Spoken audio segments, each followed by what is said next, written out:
X-Men 97, episodes 4 and 5, The Rise of Apocalypse. I think these two episodes were the best ones so far this season. They were great. Brought back a lot of memories. Made me go out into the garage and dig through some books so I can read some stuff so I can be like, I remember that. Good stuff. En Sabbath Noir, which traditionally means the first one, is back. The X-Men are shuffled through time. They run up on En Sabbath Noir and they figure that they should do something about him. Their first thought, I think, is they were going to give him finger across the throat, which was probably their best option. I mean, imagine someone that you know is going to give you, the end-all treatment. They're going to stop your story at this particular day, on this particular moment, and right before it happens, you get ushered back in time, and you meet them before they're a tough guy or gal or whatever, and you get a chance to push them into traffic, or maybe push them off a bridge, or do something to end their story before they inevitably end yours. Would you do it? Maybe, maybe not. I mean, I don't know you. I don't know what you would do. But this is the option that they've got. They know that he's going to be responsible for more deaths than a little bit. And they could end it, but they don't. Magneto decides, you know what? What if, instead of being the X-Men's most feared enemy, we teach him the ways of the X-Men and he becomes your most valuable ally. I thought that was a bad thing to do because in the beginning, first off, he would know about the X-Men and he would have started the X-Men probably instead of the Four Horsemen, and Charles Xavier would have never done it. So he wouldn't end up following Xavier's dream because it would be his dream because he started it 5,000 years before Xavier. It would lead to a whole different world, which is my point. They're going back in time, goofing around with him, messing around with Baal, changing the plans of Kang, the whole shebang. I think that is going to change their future because of what they did in their past. Imagine you go into your past and you stop all Marty McFly like you stop your parents from meeting. Maybe you don't exist now.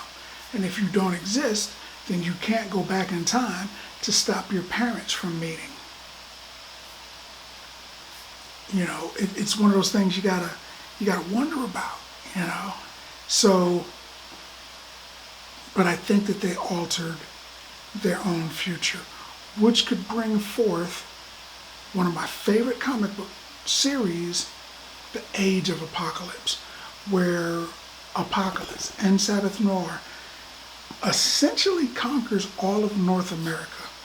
He's got far-reaching influence throughout the whole world, but his base essentially is North America. And he's doing a culling where he is essentially trying to get rid of all the humans because only the strongest will survive, only the fit. And that was a far-reaching storyline in the comics, and I think they might be ambitious enough to take a run at it on this X-Men 97, and that would be good. Xavier loses his best friend in this two-part series. Apocalypse decides that he doesn't like Magneto, so he gets rid of Magneto. And he does it like right there. He looks at Xavier and says, all those lies you was telling me, go ahead and lie to him and tell him that everything's going to be okay. But clearly, everything is not going to be okay because Apocalypse had him. And he gives him an energy blast that turns him into nothing. The only thing remaining is his helmet. Xavier tried to reach into the mind of Apocalypse to stop him. He couldn't do it. So Apocalypse continued beyond that. So Xavier, I'm thinking, something that he didn't show on screen, tried to reach into the mind of Magneto to save his friend. And in doing so, he would have melded their minds like they did in the comic book and created the entity Onslaught, who is a combination of Xavier and Magneto with all their base, angry, bile thoughts, all of their evil, mean, mischievous thoughts combined together. And that entity, Onslaught, steals the power of Nate Gray, who is widely considered one of the top most powerful psychics in all of the DC forum. He's definitely in the top 5. And he also steals the power of Franklin Richards, who, I mean, you probably have seen the movie. Galactus considered him a person that could take his place, and Galactus is a cosmic entity. So now Onslaught has the power of the unbridled power of Professor Xavier, Magneto, which doesn't sound like a lot compared to the other two, but both of them are Omega. And he's got the power of Nate Gray, who is, they just call him X-Man. He's probably, like I said, he's in the top 5. He's probably closer to the top 2 most powerful psychics. And then he's also got the power of Franklin Richards, who can warp reality and a multitude of other things. He can travel through time. He can do pretty much anything he feels like doing. In fact, one of the things that I think may happen because of Onslaught, if Onslaught does show up, Onslaught is so powerful that the X-Men, the Fantastic Four, and the Avengers have to get together to try to knuckle up and stop him, and they cannot. All together, even with the power of an enraged Hulk, none of them could stop him. Juggernaut, nobody stops him, and he wins. And then Nate Gray, Franklin Richards, recreates the multiverse the way he remembers it. And he's a kid, so it's slightly different. Your Uncle Ray, when you were a kid, is probably not the actual Uncle Ray there. It's just what you remember when you were a child. As an adult, you look back and he was 18 feet tall. That's because you were only 3 foot tall. He's probably like 5 foot, 6 foot tall. But he was a giant, and that's how you remember him as an adult. But that was your memory as a child because it was askew. That's Franklin. He remembers things sort of the way that they were. So in the Heroes Reborn series of comic books, it's essentially Onslaught destroys everything. Franklin Richards rebuilds it the way he remembers it. They could go that way. They don't have to go that far.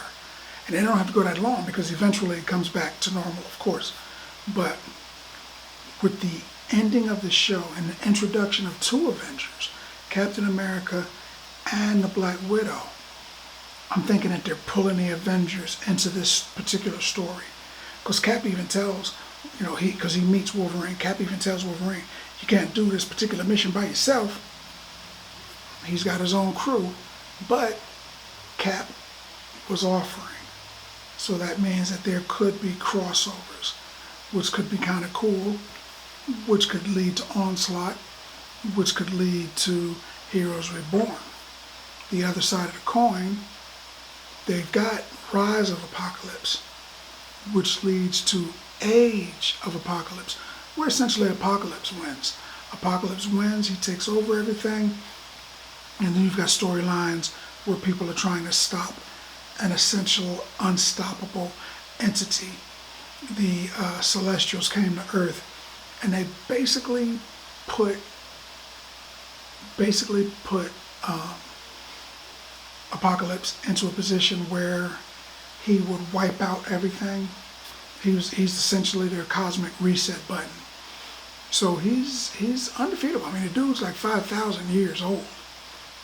He has the ability to do almost anything. He's got almost all of the powers. Plus, he's got a healing factor. Plus, he can send his consciousness into another body. Plus, he can do a celestial machine, take my essence out and stick it over there. He's got a couple of ways that lead to his being immortal. And how do you fight a guy that no matter what you do will be back tomorrow? I mean, even in the X-Men movie, he was buried for thousands of years. The dude still came back. Burying him ain't gonna stop him. Encaging him ain't gonna stop him. Killing him will not work.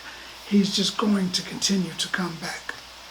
He's the Celestial's reset button. So, this leads to so much. I didn't even talk about the Eternals. I'm sorry, I said Eternals, I meant Externals. They are a group of immortals connected to Darkseid, and Kang in this story speaks to one of them, and he's Kang. He knows what's going to happen in the future. He mentions the name Externals, and Kang. This is also an opportunity for them to bring Kang back.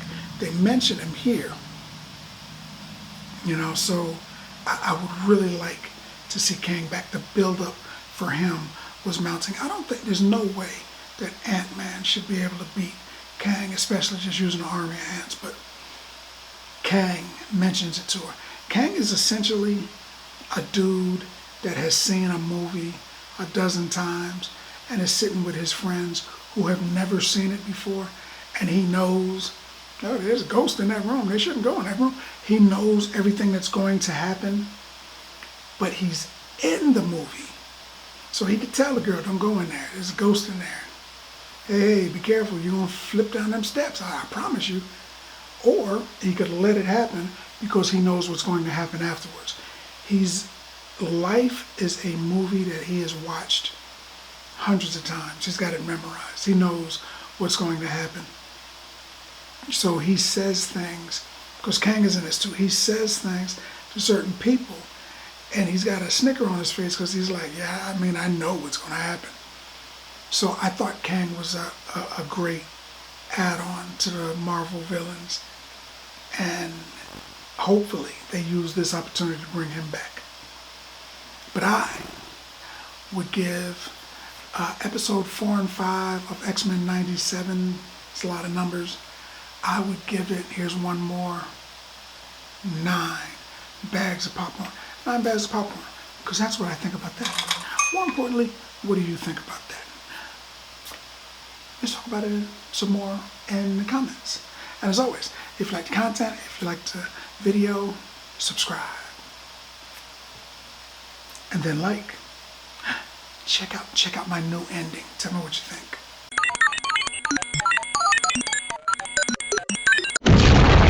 Be super.